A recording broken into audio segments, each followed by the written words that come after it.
यानम् नमो अध्यायानम् नमो लोये सव्यसाहुनम्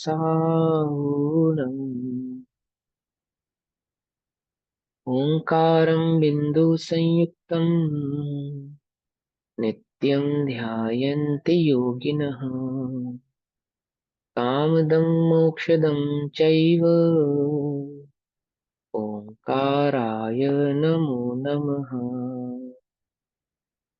मङ्गलं भगवान् वीरो मङ्गलं गौतमो गणी मङ्गलं कुन्दकुन्दार्त्यो जैनधर्मोऽस्तु मङ्गलम्।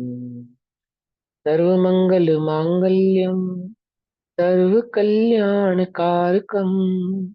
प्रधानां सर्वधर्माणां जैनं जयतु शासनम्। नमः समय स्वानुभूत्या चिकासते यत्सभावाय भावाय सर्वभावान्तरच्छिदे।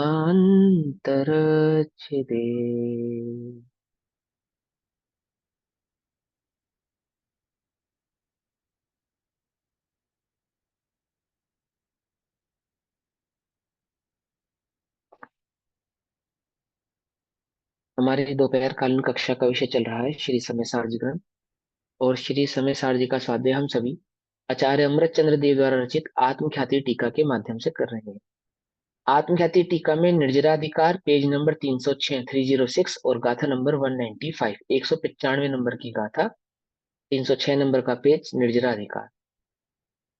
195 की गाथा पाठ पढ़ते हैं, उसके बाद गाथाओं को भाव को समझेंगे। अभी तक क्या समझा रहे हैं आचार्य देव? हमें निर्जरा का स्वरूप समझा रहे हैं कि ज्ञानी को कर्म का उदय तो है, परंतु कर्म के उदय के कारण उसको बंधन प्राप्त नहीं होता। बंध प्राप्त क्यों नहीं होता? क्योंकि ज्ञान की वैराग्य से मैत्री होने से, एक द्रव्य के दूसरे द्रव्य के बीच की भिन्नता को जानने से, ज्ञान स्वभाव में स्थित होने से, है ना, जीव को नवीन कर्म बंध का कारण जो है ऐसा अज्ञान भाव न होने से नवीन बंध होता नहीं, है ना। एक दर्शन मोह का अभाव हो गया, दर्शन मोह का अभाव हो गया, या अज्ञान नहीं है ना, इस अपेक्षा से। समझ गई बात? और वहां पे विराग्य किसको कहते हैं? विराग्य किसको कहते हैं, ये ध्यान से समझना। जैसे हमने कहा व्रत तप त्याग उपवास जब, ये तो हाँ व्यवहार चारित्र है। जो छह बहिरंग तप कहे वो क्या है? वो व्यवहार चारित्र है। वास्तव में जो वैराग्य है कि निज को पर से जो भिन्न जानना, भिन्न जानता है, दो द्रव्यों को दो रूप से जानता है ना, भिन्न जानना, वो सच्चा वैराग्य है। कितना सरल है वो तो। वैराग्य कितना कठिन लग रहा है हम अपने को कि हम पर से राग न करें, पर से राग न करें। पर से राग नहीं करना ये तो आरोपित कथन है। वास्तव में तो भिन्न जानने का नाम वैराग्य है। ज्ञानी पर से राग क्यों नहीं करता? क्योंकि भिन्न जानता है। क्योंकि भिन्न जानता है। पकड़ में अपनी पकड़ में भिन्न जानने का नाम ही वैराग्य है। वैराग्य परिणति, इससे क्या समझ में आता है कि चौथे गुण स्थान में जो शुद्धोपयोग होता है वो वीत रागतामय होता है, वैराग्य परिणति होती है। चौथे गुण स्थान में भी हम किस अपेक्षा से देखते हैं? राग है, राग है, उसको राग कहते ही नहीं। उसको चारित्र मोहिनी आदि के भाव को राग कहते ही नहीं। वह राग भी जो तुम्हें दिख रहा है वो क्यों है? क्योंकि जिसको उसने भिन्न जाना ना स्वभाव को, उस स्वभाव में स्थिरता नहीं है, बस इतनी सी बात। स्वभाव में स्थिरता नहीं, तो वो राग आदि के भाव आपको नजर आते। और इसी अपेक्षा से द्रव्य योग की इसी अपेक्षा से ये बात समझ में आई कि जो व्रत तप त्याग उपवास आदि है उनको तप नहीं कहते। इसलिए कहा उन्होंने, क्यों? क्योंकि जो आत्मा का तप है वो क्या है? आत्मा का तप तो आत्म स्वरूप है, स्थिर होना है। समझे ना? उसको तो आरोपित तप कहते हैं, व्यवहार से तप कहते हैं। अंतरंग चारित्र को चारित्र कहा और से बहिरंग कहा। पकड़ में नहीं? और अंतरंग चारित्र क्या है? वैराग्य क्या है? निज को पर से भिन्न जानना। भिन्न भिन्न जानने का प्रयास करो बस। भेद विज्ञान, भिन्न जानने का प्रयास करो। निज को निज, पर को पर जान। वही सम्यक दर्शन है, वही वैराग्य है, वही चारित्र है, वही मोक्ष मार्ग है। समस्त जिन आगम का जो सार है वह यही है।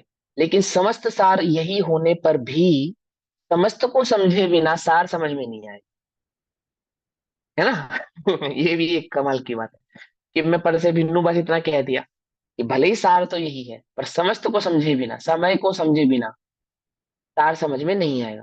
समय ही समस्त है। पता है कैसे? क्योंकि छह द्रव्यों को समय कहा, क्योंकि छह द्रव्यों को समय कहा। समय सार समझने के लिए समय समझना पड़ेगा। एक आत्मा को तो समय कहते ही है, परंतु छह द्रव्यों को भी समय कहते हैं। तो छह द्रव्य, उनके स्वरूप, उनके स्वभाव को समझो, और फिर उसमें जो मुख्य समय है उसकी दृष्टि करो, और मुख्य समय के स्वभाव को जानो, तो वह सार है, समय सार। समस्त को समझे बिना ये सार बात भाई समझ में आती नहीं है। समय को यानी समस्त को भी समझो और सार को भी समझो। गाथा 195। जह विस्मोह भुंजतो वेज्जौ पुरिसो न मरण्मुवयादि ओग्गलकम् सुदयम् सह भुञ्जदीर्णेव बध्यदीर्णानि ज्यों जहर के उपभोग से भी वैद्य जन मरता नहीं, त्यों उदय कर्म जो भोगता भी ज्ञानी जन बंधता नहीं। ये जो कर्म उदय है ना, ये बात अगर समझ में आए ना, तो जीवन इतना सरल हो जाएगा, आपके जीवन में इतनी सरलता आ जाएगी, आप कल्पना नहीं कर सकते। देखो, मुनिराजों से, आपको पता है रुद्र की उत्पत्ति की एक कथा है। भावलिंगी संत होते हैं और भावलिंगी आरिका होती है। उनके भ्रष्ट होने के निमित्त से रुद्र की उत्पत्ति होती है। तो एक रात पहले भ्रष्टता हुई, अगले दिन सुबह जाके श्री गुरु के चरण में जाके मुनिराज ने क्या कहा? जो कर्म उदय को अपने से भिन्न जान रहे थे ना, वो बतला दिया कि कर्म का उदय ऐसा हुआ। देखो कितनी सरलता, कल्पना कर सकते हो आप? हम छोटा भी पाप हो जाए ना, छोटा सा भी, तो उसको भी छिपाने का कार्य करते हैं, उसमें भी असत्य कहते हैं। कोई अभी हमें अज्ञानी कह देवे, तो हमें कितना बुरा लगता है, कितनी मिर्ची लगती है। हमें अज्ञानी कह रहे हो आप। हम्म? हम अभी थोड़ा सा प्रभाव हो जावे, 2 5 10 लोग आपकी वाहवाही कर देवे, गद्दी पे 2 4 आप प्रवचन कर दो, तो अपने को क्या भाव आने लगता है कि मैं गुरु हूँ, ऐसा लगने लगता है। आत्मा गुरु है, आत्मा गुरु है, लेकिन आत्म स्वभाव से गुरु नहीं जानता स्वयं। किस स्वभाव से जानता है? किससे जानता है? पर के निमित्त से स्वयं को बड़ा मानता है, महान मानता है, ज्ञानी जानता है। वे मुनिराज तपस्या के बल पे स्वयं को तपस्वी नहीं जानते, तपस्या के बल पे स्वयं को तपस्वी नहीं जानते, शिष्यों के बल पे स्वयं को आचार्य नहीं जानते। क्या? कुछ बात समझी नहीं? कर्म के उदय को कर्म का उदय जानते हैं, हाँ हाँ, और अपने से भिन्न जानते हैं। तो कैसे कहते हैं जाके सरलता से? आज ऐसा कर्म का उदय था, कैसा कर्म का उदय था? अमुक अमुक प्रकार से अमुक अमुक कार्य हमसे हो गया। अब गुरु ने क्या दिया उनको? उनकी निंदा ग्रह आदि पे क्या दिया उन्हें? उनको सजा दी, मतलब सजा दी इन सेंस प्रतिक्रमण जो उन्होंने किया अपने गुरु के समक्ष। तो गुरु ने कहा कि भाई ऐसा करो, ऐसा करो, है ना? दीक्षा का विच्छेदन हुआ, तो क्या जाना, 20 वर्ष की दीक्षा, और गलती होने पर विच्छेद हो गई, और फिर दोबारा नव दीक्षित किया। तो 20 वर्ष तक जो साधु उन्हें नमस्कार करते थे, अब वे उन 20 वर्ष के साधु को नमस्कार करेंगे? करेंगे नहीं करेंगे? हम होते अगर उनकी जगह, हम क्या करते कि अब चलो गलती तो हो गई, अब आगे से नहीं करेंगे। गुरु से क्या कहना, गुरु से क्या कहना? दीक्षा का विच्छेदन करने वाली क्या बात है, हम अपनी गलती बता रहे हैं ना। देखो कितना मुश्किल होता है, बड़े से छोटा होना कितना मुश्किल बनता है। हम बड़े हो और फिर हमें छोटा होना पड़े। क्यों? क्योंकि हम किसके बल पे स्वयं को बड़ा मानते हैं? आत्मा तो अगुरु लघु है, लेकिन अपने अगुरु लघु स्वभाव को नहीं जानने वाला स्वयं को गुरु भी देखता है और लघु भी देखता है, जबकि आत्मा अलघु और अगुरु है। क्या कहा? कुछ बात समझ में ही नहीं आई। मैं क्या हूं, गुरु हूं या अगुरु हूं? बोलो। जगत का गुरु बनने वाला मैं स्वभाव से अगुरु हूं, स्वयं को लघु देखने वाला मैं स्वभाव से अलघु हूं, अलघु हूं। क्या बनना चाहता हूं? लघु नहीं बनना चाहता, गुरु बनना चाहता हूं। अगुरु अलगु क्या कहते हैं? कर्म के उदय को कर्म का उदय जानते हैं, मरते नहीं, अर्थात बंधते नहीं, बंधते नहीं। है ना? कितना सरल ना, अपने जीवन में आ सकता नहीं आ सकता बोलो? गुरु के समक्ष हम अपने दोष कह सकते हैं नहीं कह सकते? कह सकते ना। गुरु को गुरु जानते हैं, शिष्य गुरु को गुरु जानता है, स्वयं को अलगु जानते हुए। गुरु स्वयं को गुरु जानते हैं, स्वयं को अगुरु जानते हुए। क्या कहा? बात समझ में नहीं आई? गुरुवत व्यवहार करते हुए भी स्वयं को अगुरु जानते हैं, शिष्यवत व्यवहार करते हुए भी स्वयं को अलगु जानते हैं। क्या है? वो भी कर्म का उदय है, ये भी कर्म का उदय। कर्म के उदय को कर्म का उदय जानते हैं, और स्वयं को उस कर्म के उदय से भिन्न जानते हैं। इसे कहते हैं पुद्गल के परिणमन को पुद्गल का परिणमन जानना। जानना। तो सुबुद्धि नाम के मुनिराज, ये चार मंत्री मिले थे, रास्ते में ऐसा ऐसा था, हमने विवाद कर लिया। उन्होंने हमसे प्रश्न किया, हमने उत्तर दे दिया। गुरु ने क्या कहा? भाई जहां विवाद किया था वहीं जाके खड़े हो, आज रात वहीं समाहित करना। आप हमें संघ से अलग कर रहे हो। संघ से नहीं अलग कर रहे हो भैया। ऐसा नहीं किया उन्होंने, मुझे संघ से अलग कर रहे हैं, ऐसा कहा नहीं। हम कह रहे हैं, हम होते तो क्या कहते? क्या कहते हैं? यही लगता है ना कि एक तो हमने बताया, इससे अच्छा तो हम तुम्हें बताते ही नहीं है। फिर खड़े हो गए जाके, करने लगे समय। चार मंत्री आए, चारों मंत्रियों ने प्रहार किया। क्या हुआ? फिर किलित हो गए, चारों किलित हो गए। किलित हो गए तो मान से गर्व से सर ऊंचा करके गए होंगे गुरु के पास। देखा हमारी शक्ति, हमारे तप का प्रभाव। तुमने अपना खड़ा कर दिया था वहां, चारों किलित कर दिए हमने। है? जो एक एक पे प्रहार करने पर किलित हो सकते हैं, वो संघ पे प्रहार करने पे किलित नहीं हुए। क्या कह रहे हैं? वो समझ में आई या नहीं आई? एक पे प्रहार किया तो किलित हो गए, और जब पूरे 700 पे प्रहार किया तब क्या हुआ? तब तो किलित नहीं हुए। क्या सोचते होंगे वो सुबुद्धि नाम के मुनिराज? यही बुद्धि होगी उनको, काय के गुरु, इनसे बढ़िया तो हम थे। क्यों? कल्पना करो, आप कल्पना विचार तो करो। अपने से कोई अच्छा काम हो जावे तो ऐसे फूल जाते हम कि पता नहीं हमने क्या पूरी दुनिया जीत ली हो। कर्म के उदय को कर्म का उदय जानते हैं।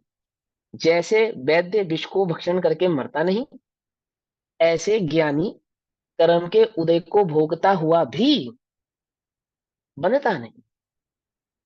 बनता है। कुछ बात समझ में आई या नहीं समझ में आई? क्या कहना चाह रहा हूँ मैं आपसे? विचार करो इसके ऊपर, ये बहुत गजब की बात है कि कर्म के उदय को भोगता है। भोगता है वो मुनिराज जिनके निमित्त से रुद्र की उत्पत्ति क्या है? कर्म का उदय है, कर्म के उदय का भोगे से अधिक कुछ नहीं है। उल्टा नहीं पकड़ लेना, भ्रष्टता का उपदेश नहीं दे रहा हूँ। क्या कहना चाहता हूँ वो बतला रहा हूँ। वो स्वभाव को जानने वाले स्वयं को लघु नहीं देखते। किसके बल पे? कर्मोदय के बल पे। आज अपना जरा नुकसान हो जाए तो अपने को क्या फीलिंग्स आने लगती हैं, कैसा महसूस करने लगते हैं हम अपने आप को? कोई हमसे ऊंचा बोल जावे, हमारी बात ना माने, हमारा अपमान कर देवे, है ना, व्यापार आदि में कोई नुकसान हो जावे, कैसे? टेंशन क्या है? टेंशन क्या है? मान क्या है? अगुरु अलघु स्वभाव को नहीं जानने वाले, जिन्हें निरंतर अपने लघुत्व भाव का, लघुता तो होती है ज्ञानी के जीवन में, लघुता तो होती है, परंतु स्वयं को लघु नहीं जानता है। ज्ञानी के जीवन में गुरुत्व तो होता है, परंतु स्वयं को गुरु नहीं जानता, अगुरु, अलघु। क्या है टेंशन? बोलो भैया। बहुत आज मेरा दिन बिल्कुल अच्छा नहीं था। क्यों? तुम जरूर लघुता का वेदन कर रहे थे। पक्की बात है। लघुता का वेदन किए बिना चिंता नहीं हो सकती। टेंशन क्या है? क्या है टेंशन? कहीं ना कहीं, कहीं ना कहीं तुम्हारे चित्त में क्या है? लघुता है। तुम्हारा व्यवहार अच्छा नहीं किसी के प्रति, क्यों नहीं है? तुम कहीं ना कहीं स्वयं को गुरु बन रहे हो, बने बैठे हो तुम। गुरुत्व तो होता है, परंतु अगुरु स्वभाव की दृष्टि होती है। लघुता तो होती है, परंतु अलघुत स्वभाव स्वभाव की दृष्टि से। स्यादवा समझ? स्यादवाद, स्यादवाद अगुरु अलघु। क्या है? कर्म के उदय को कर्म जान। अभी अपने को हम बीमार रोगी जानना क्या है? मैं रोगी हूं, हे भगवान मैं तो रोगी हूं, मैं धर्म कैसे करूंगा? कैसे होगा? मेरी समाधि कैसे होगी? जो स्वयं को लघु देखते हैं, लघुत्व का भाव होते है ज्ञानी के जीवन में। लघु नहीं देखते, जो स्वयं को लघु देखता है, कम देखता है, कमजोर देखता है। लघु माने चले कमजोर देख रहा है। कहां से देख रहे हो आप अपने आप? तुम जरूर अपने को स्वभाव से नहीं देख रहे बस। तुम धन से देख रहे हो, है ना, पद से देख रहे हो, प्रतिष्ठा से देख रहे हो, शरीर से देख रहे हो। कहां से नहीं देख रहे? आत्मा से नहीं देख, भिन्न नहीं जान रहे। तो क्या नहीं है तुम्हारे चित्त में? विराग्यता, यानी कि वो भेद विज्ञान तुम्हारे चित्त में अभी प्रकट हुआ नहीं है। भेद विज्ञान प्रकट हो गया, फिर अब क्या प्रकट हो गया? क्या प्रकट हो गया? आचार्य आचार्य पद पर नहीं जाते। आचार्य पद को अपने शिष्य को आचार्य की दीक्षा देते हैं, है ना। तो फिर उस शिष्य के शिष्य बन जाते हैं। शिष्य बन जाते हैं ना। 20 वर्ष आचार्य रहे हो, 25 वर्ष आचार्य रहे हो, 30 वर्ष आचार्य पद पे रहे हो, और अपना निकट समय जाना समाधि का, तो आचार्य पद अपने शिष्य को देते हैं, और स्वयं उसके क्या बन जाते हैं? शिष्य बन जाते हैं। अब वो जो प्रतिक्रमण शिष्य आचार्य के समक्ष करते आए हैं, 20 वर्ष, 25 वर्ष, 30 वर्ष, अब वे आचार्य अपना प्रतिक्रमण अपने शिष्य के आगे कर रहे हैं। शिष्य कहाँ बैठा है? पाठ पे। पाठ तो अब व्यवहार का कथन है, ऊंचाई पे। और आचार्य कहाँ बैठे हैं? नीचे। किसके बल पे? अगुरु अलघुत स्वभाव की दृष्टि के बल पे। क्या कहा? समझे नहीं समझे? अपने बाल में सफेदी आ गई, अपने को तो यही मुश्किल पड़े कि बहू कहे कि मम्मी ऐसे नहीं ऐसे कर लो, तो मम्मी जी को लगे कि तुम हमें सिखाओगी, है। अरे, अगुरु लघु तो स्वभाव जानते हो किसे कहते हैं? जो जो गद्दी तुमने छोड़ दी ना तुमने, कि भैया अब तुम संभालो इस घर को। छोड़ दी ना तुमने वो गद्दी, अब आ जाओ ना तुम उसी पद पे आ जाओ, जिस पद पे तुम्हारी बहू आई थी उस पद पे आ जाओ, नीचे आ जाओ। आ जाओ। लेकिन अपने को क्या लगता है? आजकल एक है ना, वो मानियो ने एक नई पोस्ट निकाली है, उस पोस्ट का नाम है चेयरमैन। चेयरमैन पता है क्या होता है? चेयरमैन वो उसका क्या है सिस्टम, कि वो प्रधान भी नहीं है, वो मंत्री भी नहीं है, वो कैशियर भी नहीं है। वो कैशियर से मंत्री बना, मंत्री से प्रधान बना। अब वो प्रधान पद से बेचारे को कैसे नीचे करें? तो फिर उसे एक पोस्ट दी थी, चेयरमैन की पोस्ट। ये है वो प्रधान जी से भी ऊंचा। काम उसका कुछ नहीं है। काम उसका कुछ नहीं है। जैसे हमारे देश में राष्ट्रपति है ना। ओहो, तो आचार्य को भी एक चेयरमैन की पोस्ट दे देनी चाहिए, फिर तो 5 नमस्कार की जगह 6 नमस्कार बनाओ।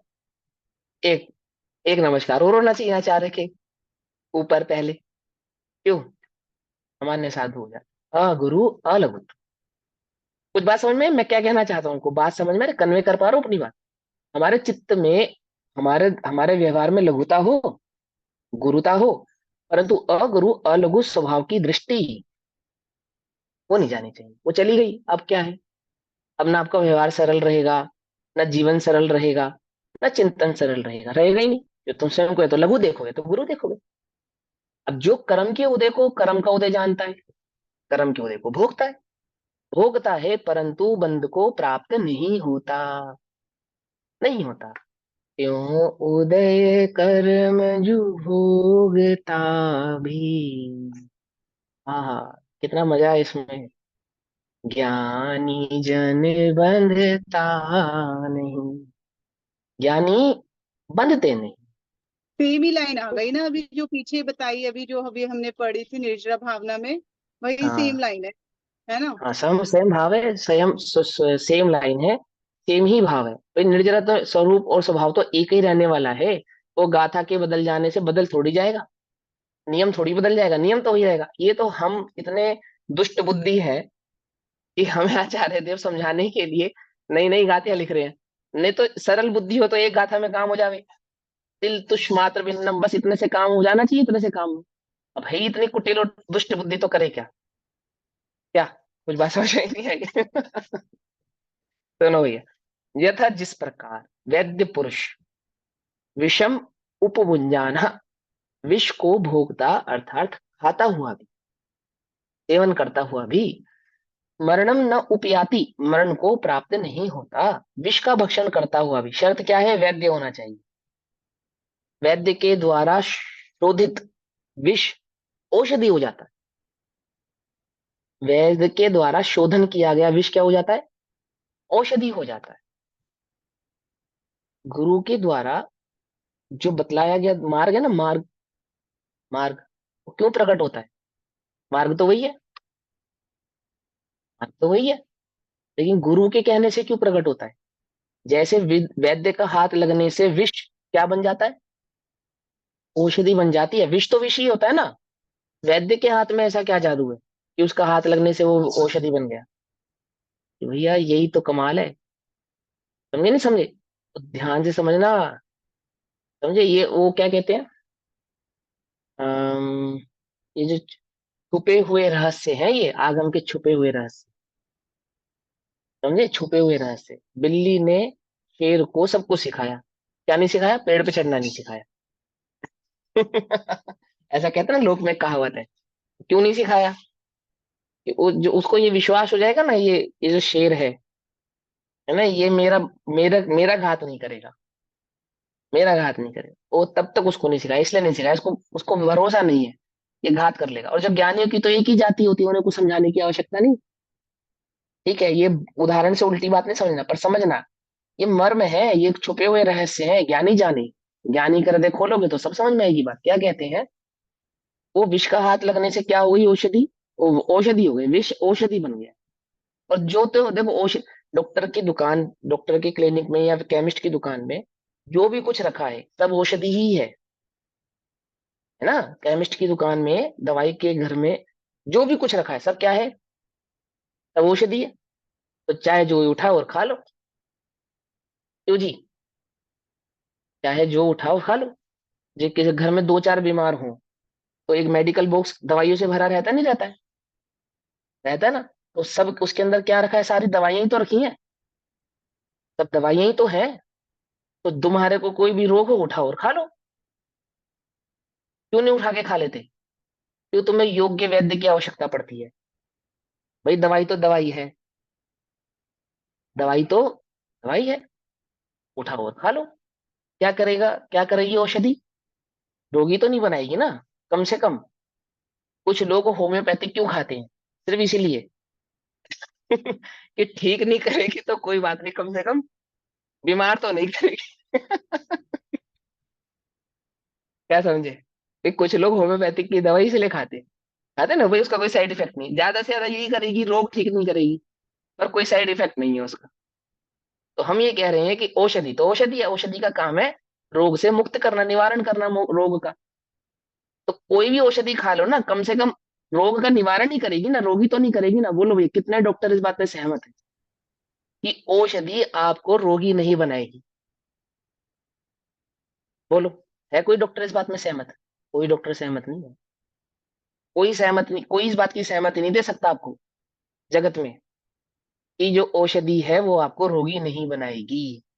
औषधि पे भी लिखा है कि डॉक्टर की सलाह से ही सेवन करें। लिखा है। तो क्यों बनाई आपने, जब हमें सलाह से ही सेवन करनी है तो? कुछ बात समझ में आ रही है, नहीं समझ में आ रही है? हम्म? सलाह से सेवन करें। क्या कहते हैं, सुनो भैया। वैद्य का हाथ लगने पर औषधि, ओ जहर विष औषधि हो जाता है, औषधि हो जाता है ना। खाता हुआ भी मरण को प्राप्त नहीं होता। सांख्य क्या बन गई? संजीवनी बन गई। सांख्य समझते हो? जहर को सांख्य कहते हैं। सांख्य माने जहर, संजीवनी माने अमृत। संख्या क्या बन गई? संजीवनी बन गई। तो कहते हैं मरण को प्राप्त नहीं होता। संख्या मरण का कारण, और संजीवनी जीवन का कारण, औषधि हो गई। तथा उसी प्रकार ज्ञानी पुरुष, ज्ञानी पुरुष, ज्ञानी पुरुष स्वभाव को जो जानते हैं, है ना, भिन्न जानते हैं, वैरागी ज्ञानी पुरुष उद्गल कर्म के उदय को भोगता है तथापि बंधता नहीं है। उद्गल कर्म के उदय को भोगता हुआ भी क्या नहीं होता? बंध को प्राप्त नहीं हो। राजा श्रेणी, रावण और लक्ष्मण नरक में क्या कर रहे हैं? कर्म के उदय को भोग रहे हैं। भोगते हुए भी, कुछ बात समझे, अन्य भी है वहां पे, इनके अलावा अन्य भी हैं, वे भी भोग रहे हैं। परंतु क्या हो रहा है उनके साथ? वे बंध को प्राप्त हो रहे हैं। और ये बंध को प्राप्त नहीं हो रहे। स्वर्ग में सीता का जीव प्रतेंद्र नाम का कर्म के उदय को भोगता हुआ भी, वही स्वर्ग की गति को, स्वर्ग की पर्याय को भोगता हुआ भी कहाँ जा रहा है? उसकी नौका मुक्ति, मुक्ति की ओर जा रही है। अन्य की संसार की ओर जा रही है।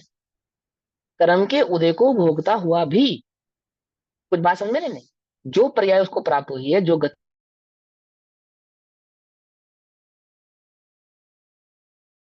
के उदय को भोग रहा है, कर्म के उदय को भोगता हुआ भी क्या नहीं हो रहा? बंध को प्राप्त नहीं हो रहा। हम क्या कर रहे हैं? क्या कर रहे हैं? ये कर्म का उदय है बस, और कुछ नहीं। ये जीवन क्या है? एक हमने जो कर्म बांधा था ना पूर्व में, उसका तो उदय है। मनुष्य गति का बंध बांधा था, सो मनुष्य गति। भरत क्षेत्र के आर्यखंड में आदि आदि में जो भी जिस प्रकार की हमने गति बांधी थी, उस स्त्री पर्याय आदि, उन सबका उदय है। अभी कल तुम्हारे साथ जो होने वाला है, एक समय बाद जो होगा क्या है? एक समय बाद जो तुम्हारे साथ होगा क्या है? कर्म का उदय। कर्म का उदय, उसको भोगोगे आप। भोगता हुआ भी क्या नहीं है? क्या नहीं है? बंध को प्राप्त नहीं। कब?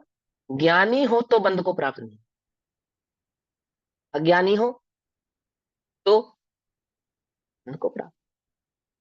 अभी कुछ समय बाद कोई मेरा अपमान कर दे, क्या है? कर्म का उदय। उस अपमान को मैं क्या करूंगा? भोगूंगा। भोगूंगा। ज्ञानी हुआ तो नवीन बंध को प्राप्त नहीं होऊंगा, और अज्ञानी हुआ तो नवीन कर्म के बंध को प्राप्त होंगे। कुछ बात समझ में आ रही नहीं थी? और ज्ञानी माने क्या? क्या है अर्थ ज्ञानी का? निज को पर से भिन्न जानना। भिन्न जाने।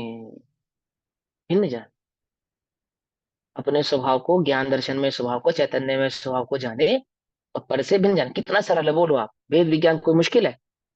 कितना सरल है मोक्ष मार्ग। लग रहा है तुम्हें कठिन है? कुछ कठिन नहीं है। घबराओ नहीं। घबराओ नहीं। तुम्हारे जीवन में कब वैराग्य परिणति उत्पन्न हो जाएगी, कब कब मुनि दशा आ जाएगी, तुम्हें मालूम ही नहीं चलेगा। ज्ञानी को भी नहीं मालूम चलता। आदिनाथ भगवान को मालूम ही नहीं चला। 83 लाख पर्व हो गए पूरे। हो गए। हो गए, मुनि दशा भी आ गई। तीर्थंकर हो गए। और सभी के सभी ज्ञानियों के जीवन में यही घटना घटती है। अलग नहीं है। अलग नहीं है। सभी ज्ञानियों के जीवन में जो भगवान आदिनाथ की संतति में हुआ, आज तक होने वाले समस्त ज्ञानियों के जीवन में यही घटना घटती है। बस कर्म के उदय को कर्म का उदय जानते हैं, भोगते हैं, बंध को प्राप्त नहीं होते। बंध को प्राप्त नहीं। अज्ञानी पर्याय को बदलकर सम्यक दर्शन प्रकट करना चाहता है। पर में परिणमन, अनुकूल परिणमन, अपने अनुसार परिणमन करा के सम्यक दर्शन आदि प्रकट करना चाहता है। अथवा क्या कल्पना करता है? आमुक आमुक प्रकार के परिणमन होंगे तो मुझे सम्यक दर्शन होगा। यही है ना? यही है ना? आचार्य कहते हैं जहां है जैसा है, जिस स्थिति में अपने को पर से भिन्न जान बस। ना तुझे परिणमन बदलना है, ना कर्म के उदय को बदलना है, ना किसी भी पर्याय को बदलना है। बस इतनी सी बात। जहां है जैसा है, जिस स्थिति में परिस्थिति में क्या कर, स्वयं को पर से क्या जान? भिन्न जान। भिन्न जानना ही सम्यक दर्शन है, भिन्न जानना ही ज्ञान है, भिन्न जानना ही वैराग्य है। ज्ञान में राग को मिला मत। ज्ञान में पुद्गल को मिला मत। जब तुम अपने को शरीर देखते हो तो ज्ञान में पुद्गल मिलाते हो। शरीर आश्रित उदय आदि को देखते हो तो ज्ञान में पुद्गल को मिलाते हो। बाबूजी कहते थे कि खीर में राख मिलाता है। क्या मिलाता है खीर में? राख मिलाता है। खीर देखो कितनी स्वादिष्ट वस्तु है, राख उसमें मिलाता है, खीर में मिलाता है। ज्ञान खीर स्वभावी है? और जिसमें तू राग को मिलाता है, क्या कर रहा है? उसके स्वाद को खराब कर रहा है, बिगाड़ रहा है उसके स्वाद को। किसका स्वाद ले रहा है? किसका आनंद ले रहा है? किसका वेदन कर रहा है?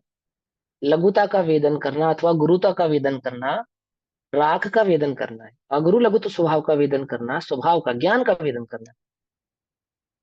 ज्ञान का वेदन करना किसका करो? अभी दुखी हो रहे बैठे बैठे, बहुत परेशान हो रहे हैं, लघु हैं गुरु होना चाहते हैं, लघु हैं गुरु होना चाहते हैं। क्यों? ऐसे लग रहा है? नहीं लग रहा है? जो जो छोटे हैं वो बड़े होना चाहते हैं। जो बड़े हैं उनको ये दुख है कि कोई हमारे बड़प्पन को समझता ही नहीं, कोई हमें बड़ा ही नहीं समझता। छोटे चाहते हैं हम बड़े कब होंगे। बड़े सोच रहे हैं यार ये छोटे हमें बड़ा ही नहीं समझ रहे। तो दोनों ही दुखी हैं। जो पद पे हैं वे भी दुखी हैं, जिनके पास पद नहीं है वे भी दुखी हैं। कौन सुखी है? अगुरु लघु तो स्वभाव को जानने वाले सदैव सुखी। अगुरु लघु, क्या? कुछ बात समझ में नहीं? सुखी है। ना मैं गुरु हूं, ना मैं लघु हूं। हाँ? आगे तो क्या कहते हैं? ठीक है, जिस प्रकार कोई विष वैद्य माने विष का शोधन करने वाला जो वैद्य होता है, जो विष आदि से औषधियां बनाता है, उसकी बात है। जिस प्रकार कोई विष वैद्य दूसरों के मरण के कारणभूत विष को भोगता हुआ भी, जो जो विष दूसरों के मरण का कारणभूत है ना, जैसे मैंने बताया ना कल, कीमोथेरेपी सांप के जहर से बनाते हैं, और भी बहुत बहुत सारी ऐसी दवाइयां हैं जो जहर से बनाई जाती हैं, एक्चुअल में जहर होता है उन्हीं से बनाई जाती है। तो क्या कहते हैं, दूसरों के मरण को कारणभूत विष को भोगता हुआ भी, ऐसे विष का सेवन करता हुआ भी, ऐसे विष का उपयोग करता हुआ भी, जो अन्य लोगों के लिए तो कैसा है, अन्य लोगों के लिए तो मरण का कारण अन्य जीवों के लिए तो मरण का कारण है ना। अमोघ राम बाण, अमोघ मान ले जिसको जो चूकी ना जाए, जिसको कहते हैं राम बाण, माने पक्की एकदम, पक्की राम बाण, विद्या के सामर्थ्य से, अपने ज्ञान के सामर्थ्य से, अपनी विद्या के सामर्थ्य से, अपने अनुभव के सामर्थ्य से विष की शक्ति रुक गई होने से, मैंने कैसा शोधन करता है उस विष का, कि जो उसमें मारण शक्ति है, उस विष में जो मारण शक्ति उसका तो क्या कर देता है, नाश कर देता है ना। और बाकी जो उसके अन्य गुण हैं, अन्य जो गुण हैं, उन्हें मुख्य कर देता है। किसमें ये ताकत, वैद्य में, वैद्य में, ठीक है ना। शक्ति रुक गई होने से नहीं मरता, मरण को प्राप्त नहीं होता, अथवा अपने हाथ से जिसको वह औषधि देगा, विष देगा, वो भी मरण को प्राप्त नहीं होगा, है ना। और स्वयं भी मरण को प्राप्त होता नहीं है, ठीक है ना।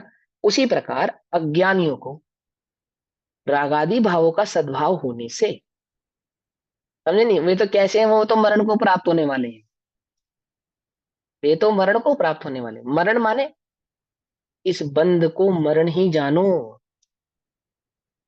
इस बंध को मरण ही जानो, यूं भाव कर्म यूं भाव मरण, क्या कहा, ये जो भाव कर्म है ये क्या है, भाव मरण है, समझे नहीं समझे, ये भाव कर्म जो भाव मरण सदियों से करता आया हूं, अनादि से करता आया हूं। क्या जानो इस बंध को, मरण ही जानो, अन्य कुछ मत, बंध को बंध मत जानो, मरण है ये, एक श्वास में 8-10 बार, जन्म्यो मर्यो भर्यो दुख भार, निरंतर कषाय का अनुभव करने वाला, उद्गल का अनुभव करने वाला, निरंतर क्या है, मरण को प्राप्त हो रहा है। क्या कह रहे हैं आचार्य कल्प पंडित टोडरमल जी, कषायों की पीड़ा सही नहीं जाती, इसलिए मरना चाहता है, लिखा, कषायों की पीड़ा सही नहीं जाती, क्या चाहता है, मरण को प्राप्त हो जाना चाहता है, मरण है, वो जो पर का सेवन, पर की बुद्धि, पर का अनुभव क्या है, मरण है, मरण है। वो ज्ञानी अज्ञानी क्या कर रहा है, राग का बंध जो कर रहा है ना, राग का सेवन कर रहा है, पर का, मरण को ही प्राप्त हो रहा है। अज्ञानियों को जो रागादि भावों का सद्भाव होने से बंध का कारण, जो पुद्गल कर्म का उदय, अज्ञानियों को वही पुद्गल कर्म का उदय का कारण कैसा है, बंध का, वह पुद्गल कर्म का उदय अज्ञानियों को बंध का कारण होने से, अज्ञानियों को तो बंध का कारण है, परंतु उदय उसको ज्ञानी भोगता हुआ भी, उसी कर्म के उदय को ज्ञानी भोगता हुआ भी, किस कर्म के उदय को, अज्ञानी को जो कर्म का उदय बंध का कारण है, वही कर्म का उदय ज्ञानी भोगता हुआ भी, वही, अलग तो नहीं ना, ज्ञानी के कर्म का उदय कोई अज्ञानी के कर्म के उदय से अलग थोड़ा ही है, अलग नहीं है ना। अभी गरिमा दीदी ने कुछ दिन पहले क्वेश्चन पूछा था ना नरक वाला, कि नरक में नारकी को क्या क्या लगता होगा, अलग नहीं है, अलग नहीं, उसकी पीड़ा, उसका दुख, है ना, उसकी लेशिया अलग नहीं है, घबराओ नहीं, अलग नहीं। वो अवस्था तो 7वें 8वें 9वें 10वें गुण स्थान की है, कि कर्म का उदय यानी उपसर्ग भी होवे सो भी उसकी ओर दृष्टि ना जावे, है ना। चोट लगने पर जैसे आई मम्मी, मम्मी याद आएगी ना अज्ञानी को, ज्ञानी को फिर मम्मी याद आएगी, उसमें कोई बात ही नहीं है। लेकिन अज्ञानी मम्मी को सुख का कारण जानता है, ज्ञानी सुख का कारण नहीं जानता। स्वभाव को ही जानता है, भी नहीं जानता है। कर्म को दे, वो जो मन पे तुम्हारे उत्पन्न हुआ है, जिसको मन विकार या मानसिक भाव कहते हैं, वो भी कर्म का उदय है, घबराओ नहीं। परिणामों से डरना नहीं, वो परिणाम भी कर्म का उदय है, ज्ञानी उनसे स्वयं को भिन्न जानता है। अपने परिणामों के बल पे अपने को गुरु नहीं जानता, अपने परिणामों के बल पे अपने को लघु नहीं जानता। वे मुनिराज, वो परिणाम ही तो उत्पन्न हुआ होगा ना पहले, परिणाम उत्पन्न हुआ होगा ना, वो रुद्र की उत्पत्ति में जो निमित्त हुए, उस परिणाम के बल पे स्वयं को क्या नहीं जाना, लघु नहीं जाना। ओहो, उस परिणाम को अपना नहीं जाना, तभी तो कह दिया कि ऐसा परिणाम हुआ, ऐसा हुआ, तन से ये हुआ, मन से ये हुआ, वचन से ही हुआ, सब कह दिया, रास्ता से कह दिया। क्या नहीं जाना, अपना नहीं जाना, निज नहीं जाना। और अज्ञानी अपने उन परिणामों को क्या जानता है, अपना जानता है। अपना जानने के कारण क्या करता है, उन पे लीपापोती करता है, तो उनको छुपाता है, या तो उनको बदल कर पेश करता है। बदल कर पेश करता है ना। गुरु जी को उदाहरण देते हैं, जब रोटी जल जाती है तो बाई क्या कहती है कि तुमको कड़क रोटी पसंद है ना, कड़क। इसलिए हमने जो है ये कड़क बनाई, कड़क वड़क कुछ नहीं बनाई है, हो गई है तुमसे गलती से। कड़क वड़क कुछ नहीं बनाई तुमने। ऐसे ही अज्ञानी करता है, अपने उन परिणामों को क्या मानता है, अपना मानने के कारण क्या करता है, उन पे लीपापोती करता है, उन्हें छुपाता है, और ऐसा और वैसा, और भाई इतना तो दिखाना करता है, ये होता है। वो दिखावा दिखावा कुछ नहीं है, तुम्हारे चित्त में उत्पन्न हो रहा है, ये स्पष्ट है बात। दिख रहा है, तुम्हारी तुम्हारी बातों से, तुम्हारी वाणी से तुम्हारे चित्त की कषाय स्पष्ट झलक झलक रही है। तुम कितना लीपापोती करो उस पे, समझे नहीं समझे। कहते हैं वो शब्द होते हैं, वो मन का दर्पण होते हैं, है। कुछ लोग होते हैं ना, वो किस तरीके से ताना मारते हैं, मजाक में ताना मारते हैं कि हम तो मजाक कर रहे हैं। मजाक वजाक क्या कर रहे हो, मैं समझ में आ रहा है तुम क्या कह रहे हो। करते नहीं करते। ज्ञानी की ऐसी ही दशा है, तरलता नहीं है ना उसके चित्त में, तरलता नहीं। इसलिए क्यों नहीं है, अपना मांगता, परिणामों को अपना मानता है। तो रागादि भावों का सद्भाव, सद्भाव है ना, किसका, रागादिक भावों का सद्भाव होना, बंध का कारण जो पुद्गल कर्म का उदय है, उसको ज्ञानी भोगता हुआ भी अमोघ्य ज्ञान के सामर्थ्य के द्वारा चूका नहीं जा सकता। ज्ञान का सामर्थ्य, ऐसा अमोघ्य ज्ञान का सामर्थ्य, अद्भुत। श्लोक में क्या कहा था, इससे पीछे वाले श्लोक में ज्ञान को, ये ज्ञान की ही अद्भुत आश्चर्यकारी शक्ति है, ताकत है।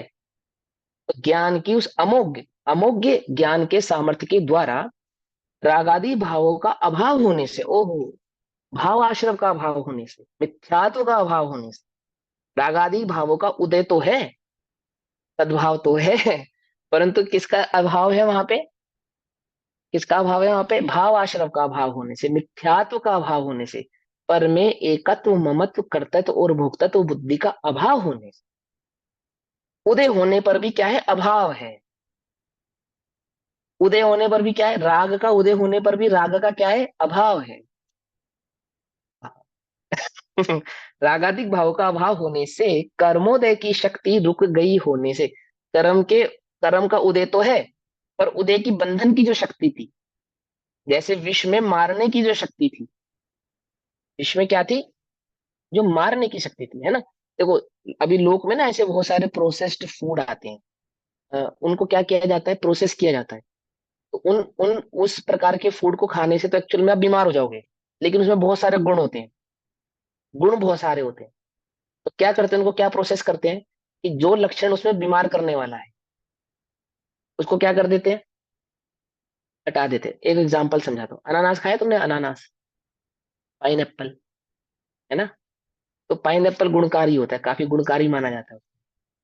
फिर क्या करते हैं, कैसे खाते हैं उसे, कि उसमें वो जो कांटा होता है ना, कांटा, जीभ को भेदन करने वाला, है ना, उसको निकाल कर, उसको निकाल देते हैं शोधन करके। फिर क्या हो जाता है, वो गुणकारी हो जाता है। खीरा होता है, खीरा, खीरा क्या करते हैं, उसको मलते हैं ना, है ना, मलते हैं ना, क्या निकलता है उसमें से, जहर। यार हमें तो बचपन में यही पता था, इसे जहर कहते हैं। हम तो आज तक यही सुनते आ रहे हैं, है ना, कि ये क्या है, ये क्या निकाले, ये जहर है। तो वो जहर निकाल देते हैं, उसका अलग कर देते हैं।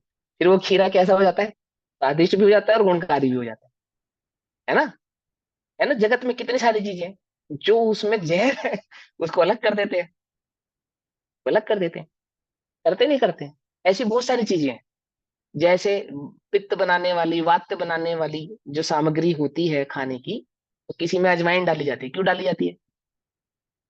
ये पित्त बनाएगी, वात बनाएगी। तो हाँ, तो अजवाइन डालने से उसमें बात बनाने की जो शक्ति है, क्या हो जाती है? वो खत्म हो जाती है। ऐसा ही है ना, कि मैं ज्यादा किचन में काम नहीं किया, पर मुझे जितना मालूम है उतना बता रहा हूँ। जितना ही है ना, गुरु जी की कृपा से किया है। जितना भी मालूम है तो यही मेन है। तो यही मैंने, हाँ। तो उसमें किसी में सौंठ डाली जाती है, किसी में सौंफ डाली जाती है ना। कढ़ी में वो डालते हैं, मेथी दाना। क्यों हाँ। डालते हैं? स्वाद नहीं है उसका। मेथी दाने का कोई स्वाद नहीं, कड़वाई है वो। डालते हैं उसको, क्यों डालते हैं? कि कड़ी का जो अशुभ लक्षण है, उसको खाने से जो रोग हो सकता है, वो उस रोग का निवारण कर देता है। सीधी सी बात। अजवाइन किस लिए डाली जाती है ना, ये इसलिए डाली जाती है ना। तो ये योग्य, जो योग्य ग्रहणी होती है, तो क्या करती है? वो भोजन का शोधन करती है। कैसे शोधन करती है? कि आमुक वस्तु में आमुक पदार्थ डालने से उसके गुण तो निखल जाते हैं, आग निखर जाते हैं, और जो अवगुण होते हैं वो मिट जाते हैं। ये है कमाल ज्ञान की सामर्थ्य का। अभी समझे? ये तो हमारी किचन की सामर्थ्य है। यहाँ आ जाओ ज्ञान की सामर्थ्य। ज्ञान क्या करता है? वो जो बंध का कारण है ना, बंध का कारण, ऐसे बंध के कारण को डिनाई करता है, अपना मानना। राग का उदय सद्भाव होने पर भी राग का अभाव होने के कारण। समझे नहीं समझे? राग आदि कर्मों का उदय तो है, उदय, राग आदि का उदय होने पर भी राग आदि का अभाव होने के कारण, अर्थात मिथ्यात्व का अभाव होने के कारण, ज्ञानी को क्या नहीं होते? वे बंध के कारण नहीं होते। अज्ञानी को बंध के कारण होते हैं। पकड़ में ही बात नहीं? पकड़ में या नहीं समझ में? कि किचन बनाना सिखाते हैं, जब रसोई बनाना सिखाते हैं, तो माँ सिखाती है उसको ये बात, इसमें ये अजवाइन डालने, इसमें डालने, इसमें डालने, इसमें क्यों डालना है? इसका इसके स्वाद से तो क्या लेना देना? कि ये सब कुछ लेना देना है, खाली स्वाद से लेना देना है, हर चीज नहीं होती है ना। कर्मोदय की शक्ति रुक गई होने से बंद को प्राप्त नहीं होता। बंद को प्राप्त नहीं होता। कड़ी में डला वो मेथी दाना, कोई स्वाद नहीं है उसका, कोई स्वाद नहीं है, परंतु क्या कर रहा है? बंद को प्राप्त नहीं होता। कोई बात समझ में नहीं आई? विष, विष की मारण शक्ति को रोक देने से वह विष कैसा हो गया? औषधि हो गया। ऐसे ही ज्ञान ने क्या किया? ज्ञान की इतनी सामर्थ्य है कि कर्म के उदय में उसने ऐसा क्या किया कि वे कर्म का उदय अब नवीन बंदे को प्राप्त नहीं हो रहा। कि अपना मानने वाला जो भाव था, रागादिक भाव, मिथ्या भाव, उसको डिनाई कर देने से, को हटा देने से, उसको मिटा देने से, उसकी दृष्टि नहीं करने से, कर्मोदय होने पर कर्मोदय जनित परिणमित होता हुआ भी बंध को प्राप्त नहीं होता। एक भावार्थ, जैसे वैद्य मंत्र तंत्र औषधि इत्यादि, जो भी वैद्य के पास विद्या है, जिस भी प्रकार की उसके पास विद्या, अपने उस विद्या के आधार से ये मंत्र तंत्र और औषधि इत्यादि अपनी विद्या के सामर्थ्य से, जो उस वैद्य के पास सामर्थ्य है, उस सामर्थ्य से क्या करता है? विष की घातक शक्ति का अभाव कर देता है। विष की क्या करता है? घातक शक्ति का, जो घात करने वाली जो शक्ति होती है, उसका अभाव कर देता है, जिससे विष के खा लेने पर भी उसका मरण नहीं होता, अपितु उल्टा ही होता है। उल्टा ही होता है। देखो, कर्म के उदय को भोगना अच्छी बात नहीं है, कोई अच्छी बात थोड़ी है हम पर को भोगें। परंतु कर्म के उदय को भोगने पर भी क्या होता है? उल्टा ही होता है। क्या होता है? निर्जरा होती है। निर्जरा तो हमने सुना था कि तप से होती है। यहाँ तप से भी होती है और कर्म के उदय को भोगने से भी होती है। हाँ हाँ, कुछ बात समझ में नहीं आ रही? पांच इंद्रिय के विषय कषाय भोगने से बंद होता है या निर्जरा होती है? उल्टा नहीं पकड़ना, मैं तुम्हें ये उपदेश नहीं दे रहा कभी ये समझो भैया तो कह रहे पांच इंद्रिय के विषय कषाय सेवन करने से निर्जरा होती है। ज्ञानी को पांच निद्रा इंद्रिय, होती है। हाँ, ये कह रहे हैं उल्टा ही होता है। उल्टा, वह जो बंध के कारण है, वे जो संसार के कारण है, वे जो 4 गति 84 लाख योनियों के कारण है, ऐसा ऐसा वो पांच इंद्रिय के विषय आदि के भोगन करने पर भी क्या होता है? निर्जरा ही होती है। वो बंध के कारण निर्जरा में कन्वर्ट हो जाते हैं। कहाँ बंध, कहाँ निद्रा निर्जरा? के कारण है। हाँ, ज्यादा है ना, तो बिल्कुल है। हाँ, बंध उसमें लिखा है बनारसी दास जी ने कि बंध, पांच इंद्रिय के विषय भोग से ज्ञानी को बंध नहीं होता, नहीं होता। बंधे ना अलख पंच विषय विश्व भोग सो, बंधता नहीं है। जोग सो अबंध जिन, कर्म सो अबंध सिद्ध, हिंसा सो अबंध साधु, ज्ञाता विषय भोग सो, इत्यादिक वस्तु के मिलाप सोना बंधे जीव, बंधे एक रागाधिक अशुद्ध उपयोग, उपयोग की जो अशुद्धता है, जो मिथ्यात्व भाव है, वही एकमात्र इस जीव के बंध का कारण है। वह विष जो मरण का कारण है, वह योग्य वैद्य को जीवन का कारण है। वे पांच इंद्रिय के विषय भोग आदि अज्ञानी को जो बंध के कारण है, वे जो कर्मुदे, ज्ञानी को वे निर्जरा के कारण है। क्या कहते हैं? खा लेने पर भी उसका मरण नहीं होता, उसी प्रकार ज्ञानी के ज्ञान का ऐसा सामर्थ्य है। मोटा मोटा में समझो इस ज्ञान को।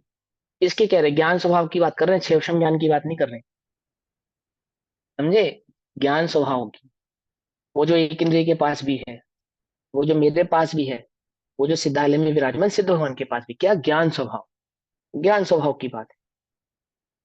ज्ञानी के ज्ञान का ऐसा सामर्थ्य है कि वह कर्मोदय की बंद करने की शक्ति का अभाव करता है। उन कर्म के उदयों में जो जीव को बांधने की शक्ति है, उसका अभाव करता है। और ऐसा होने से कर्मोदय को भोगता हुआ भी, कर्मोदय को भोगते हुए भी ज्ञानी के आगामी कर्मबंध नहीं होता। भोगते हुए भी क्या नहीं होता? कर्मबंध नहीं होता।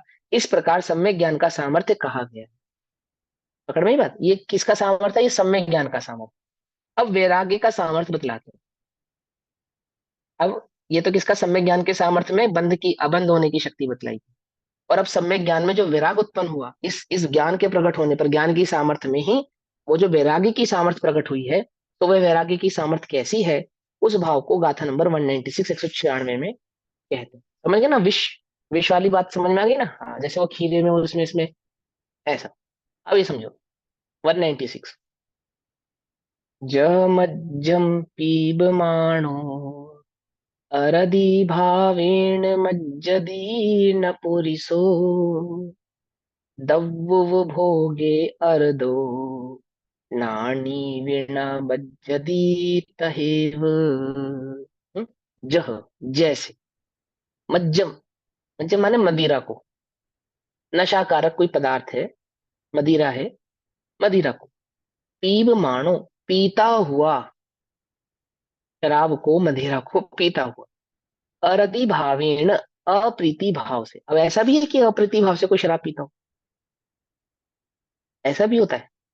कैसे एग्जाम्पल दे रहे हैं आचार्य जी? अरति भाव से शराब को पीता हो, ये तो बढ़िया बताया। अरति भाव से शराब पीने वाली बात आपने बहुत बढ़िया बताई। हम तो अरति भाव से पी लिया करेंगे। ओशो के सन्यासी ऐसे ही पीते हैं। ओशो के सन्यासी है ना, वो क्या कहते हैं कि शराब का हम पे नशा नहीं होता। क्यों नहीं होता? बोले हम प्रीति भाव से थोड़ी पीते हैं, अप्रीति भाव से पीते हैं। और शराब पीने के बाद क्या होता है कि हमारे जो ज्ञाता दृष्टा भाव है ना, वो और अच्छे से जागृत हो जाता है, तो हमें क्या नहीं होता? उससे नशा नहीं होता। ऐसा तर्क देते हैं वो। हाँ, हम साथ में रहे उनके।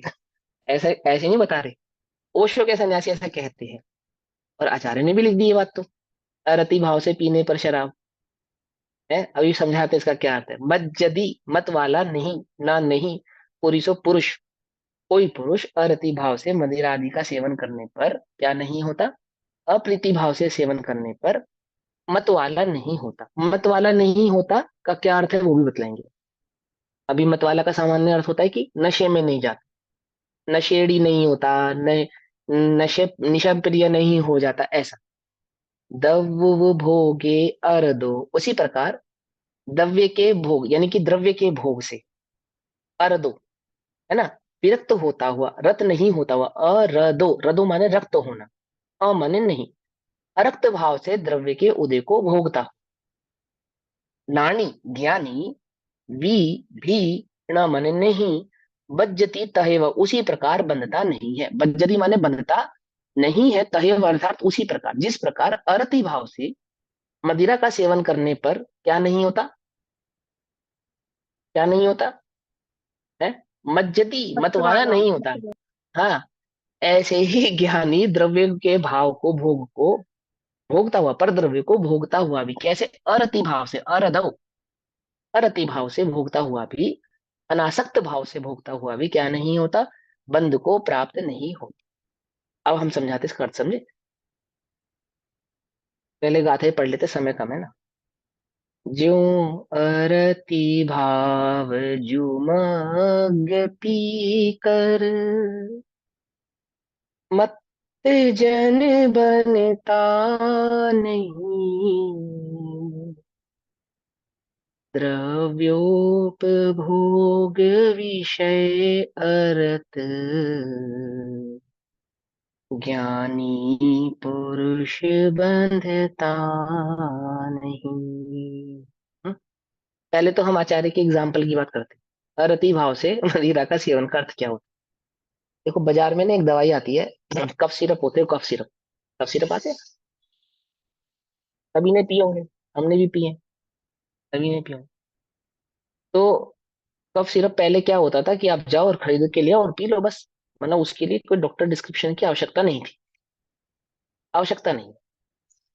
फिर एक बार कुछ ऐसा हुआ कि ये कानून बनाया गया, लॉ बनाया गया कि विदाउट डॉक्टर डिस्क्रिप्शन के आप किसी को भी कफ सिरप कोरेक्स नहीं सेल कर सकते, बेच नहीं सकते, है ना। हुआ तो ये कोरेक्स के लिए था, लेकिन अभी सभी के ऊपर हो गया। तो भाई कफ सिरप में ऐसा क्या है, कफ सिरप में ऐसा क्या दोष है? मैं भी तो पीता हूँ, नशा नशा। हम भी तो सभी सभी पीते हैं। तो हम पीते हैं, सभी पीते हैं, जिनको भी खांसी होती है अधिक अत्यधिक सब पीते हैं। तो डॉक्टर उस पे ऐसा क्यों लगाए? अब इतनी खराब चीज है तो उसको क्या कर दो, बैन कर दो ना, बेचो ही मत, कि आप ऐसे ही किसी को नहीं दे सकते। इतनी खतरनाक चीज है कि भैया क्या है कि उसके अंदर नशा होता है, नशा, नशा होता है। तो जो जिनको नशा प्रिय है, प्रिय, जिन्हें नशे से प्रेम है, और जब नशा करने के लिए अन्य वस्तु नहीं मिलती, तो क्या करते हो, कफ सिरप खरीद के पी लेते हैं, कफ सिरप खरीद के पी लेते हैं। तो उन्होंने कफ सिरप क्यों पिया, क्यों पिया? नशे करने के नशे लिए। की पूर्ति करने के लिए, मतवाले हैं वे मतवाले हैं। और जिन्होंने पिया, अन्य जिन्होंने पिया डॉक्टर के कहने पर, क्या है, वे सदैव उसको पीते नहीं, पीना चाहते नहीं, और मात्र खांसी आदि के निवारण हेतु पीते भी हैं, तो क्या नहीं होते, मतवाले नहीं हो जाते।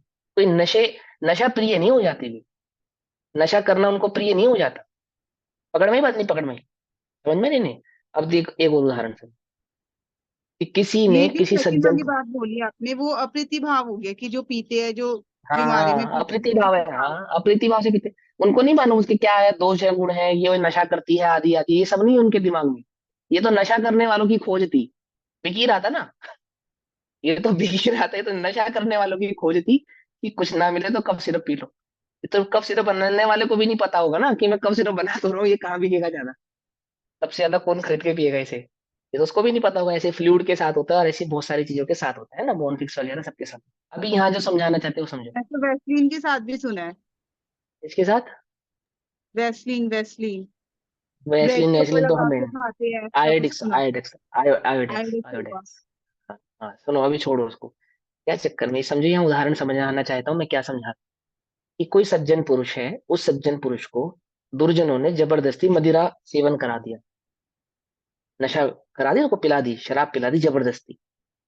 तो शराब पीने के बाद उसका जो आचरण होगा, कैसा होगा, नशे में डोलेगा ना वो, जैसे अन्य नशेड़ी डोलते हैं ऐसे वो भी डोलेगा। लेकिन तब भी वह कैसा रहेगा, सज्जन ही रहेगा। उस नशे में भी, उस नशे के परिणाम भावों में भी, नशा अच्छा है, करने योग्य है, मैं और करूंगा, इस प्रकार की कोई भावना उस सज्जन के चित्त में रहती नहीं। और वह उस नशे के भाव में भी इसी बात का चिंतन करता है, नशे में, कि किसी भी तरह के से जो नशा मुझे हुआ है ये उतर जाए। ये फैक्ट बता रहा, रियलिटी, ये रियलिटी बता रहा हूँ, बिल्कुल फैक्ट। जिसको जबरदस्ती आपने शराब पिला दी हो, किसी ने पिला दी हो, दुर्जनों ने जबरदस्ती पिला दी, वो पी ली। अब उसका जो उसका जो आव भाव है, हलन चलन कैसा है उसका, कर्म का उदय कैसा है, जैसे अन्य नशेड़ी सही से उठ नहीं बैठ पा रहा, चल नहीं पा रहा, बोल नहीं पा रहा, ऐसे ही वह सज्जन पुरुष भी उठ नहीं पा रहा, बैठ नहीं पा रहा सही से, बोल नहीं पा रहा, चल नहीं पा रहा, फिर भी चित्त में मदिरा को भला नहीं जानता, अन्य बार उसका सेवन करना चाहता नहीं है। ये नशा मुझे फिर होवे ऐसी उसकी कोई बुद्धि नहीं, अरति भाव। और वो जो नशा करने वाला है, वह उस नशे को भला जानता है, सुख का कारण जानता है। ये नशा मेरा कभी ना उतरे, कभी ना उतरे, ये बना ही रहे। और उतरने के बाद फिर उसका सेवन करता है। क्यों? क्यों? क्योंकि वह नशे से बाहर आना चाहता है। उसे कहते हैं रति भाव। इसी प्रकार से अज्ञानी जो कर्म का उदय है उसमें कैसे निमग्न है, और ज्ञानी कर्म के उदय में अरति भाव से, कर्म के उदय से होने वाला जो परिणमन है, उस नशे के कारण होने वाला जो परिणमन है, वह तो कैसा रहने वाला है? जैसे नशेड़ी को, नशा करने वाले को और नशा नहीं करने वाले को भी सेम ही प्रकार का होगा। इसी प्रकार से ज्ञानी और अज्ञानी को कर्म का उदय तो सेम ही प्रकार का होता है। एक आसक्त भाव से है, एक अनासक्त भाव से। वह कर्म के उदय को भला नहीं जानता, बार बार भोगना नहीं चाहता, वो बार बार मुझे इस प्रकार का उदय आवे, इस प्रकार का नहीं आवे, ऐसी उसकी कोई बुद्धि नहीं है। वह तो कर्म के, तीव्र कर्म के उदय में भी उसको भला नहीं जानता, एक ज्ञान स्वभाव चैतन्य को ही ऊर्ध्व रखता है। वैराग्य की शक्ति, वैराग्य की शक्ति समझ में? अभी समय हुआ है ना, भावार्थ और टीका हम कल पढ़ेंगे। तब तक के लिए सभी को जय जिनेन्द्र। ओम नमः सिद्धे। निज निधि निज में बताई, यह अनंत उपकार है। उसके लिए जिन वाणी माँ को वंदना शत बार है। नमो।